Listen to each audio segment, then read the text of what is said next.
বাংলাদেশের ইতিহাসে এই প্রথমবার কোনো বাহিরের ফ্র্যাঞ্চাইজিমূলক টুর্নামেন্টে ৬ জন বাংলাদেশি ক্রিকেটার খেলতে গিয়েছেন। তবে সবচেয়ে বড় বিষয় হলো এই ৬ জন ক্রিকেটারের মধ্যে বা ৬ জন খেলোয়াড়ের মধ্যে মাত্র ২ জন ব্যাটসম্যান আর বাকি ৪ জনই রয়েছে বোলার। কেন? কেন বাংলাদেশি কোনো ব্যাটসম্যান বাহিরের কোনো ফ্র্যাঞ্চাইজি লিগে সুযোগ পায় না বা তাদেরকে নেওয়া হয় না? তাহলে কি বাংলাদেশের কোনো ব্যাটসম্যান বাহিরের কোনো ফ্র্যাঞ্চাইজি খেলার যোগ্যতা রাখে না? বা বাহিরের কোনো টি-টোয়েন্টি ফ্র্যাঞ্চাইজি খেলার কোনো অ্যাবিলিটি তাদের নেই? বাংলাদেশের কোনো ব্যাটসম্যানদের উপর কেনই বা বিদেশি ফ্র্যাঞ্চাইজিরা ভরসা করতে পারে না? বাংলাদেশের ব্যাটসম্যানেরা কেনই বা নিজেদেরকে বাহিরের কোনো টুর্নামেন্ট খেলার জন্য প্রস্তুত করতে পারে না?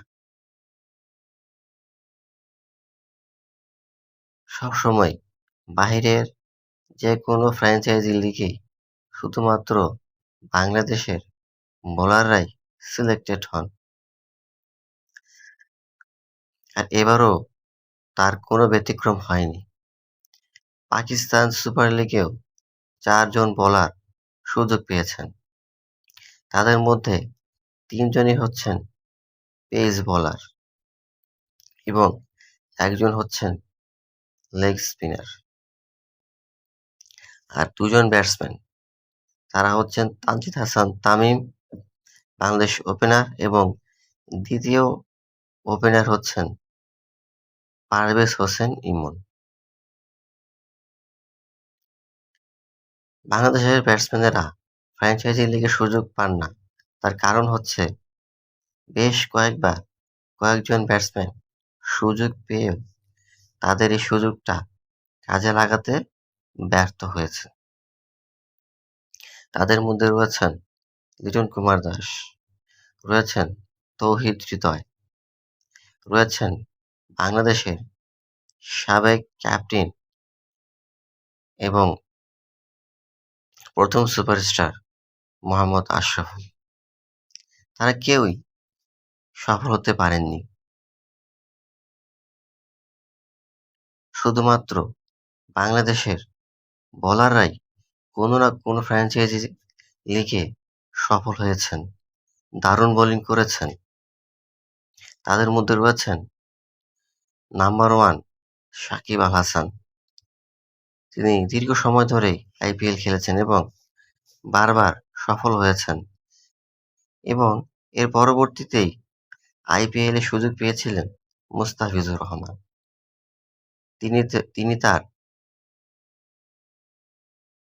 আইপিএল ক্যারিয়ারের প্রথম সিজনেই মাতিয়ে তুলেছিলেন ইন্ডিয়ান প্রিমিয়ার লিগ আইপিএল এবং তার দল সানরাইজার্স হায়দ্রাবাদ চ্যাম্পিয়ন হয়েছিলেন। এরপর পিএসএলে সফল বোলিং করেছিলেন নাহিদ রানা।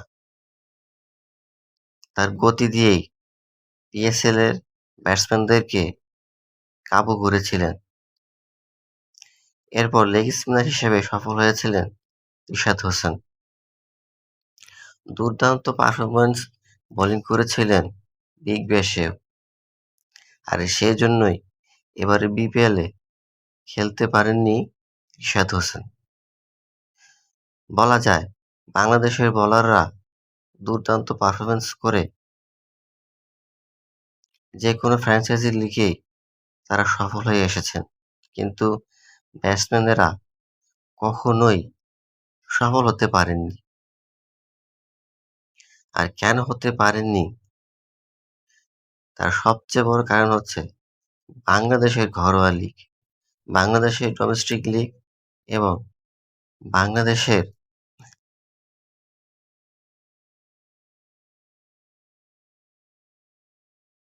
ক্রিকেট কাঠামো।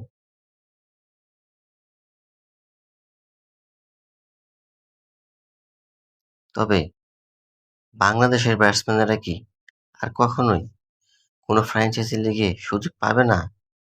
কিংবা বাংলাদেশের কোনো ব্যাটসম্যানেরা কি কখনোই নিজেদেরকে সেরকমভাবে প্রস্তুত করতে পারবে না? বাংলাদেশের ব্যাটসম্যানেরা কি সবসময় পিছিয়ে থাকবেন?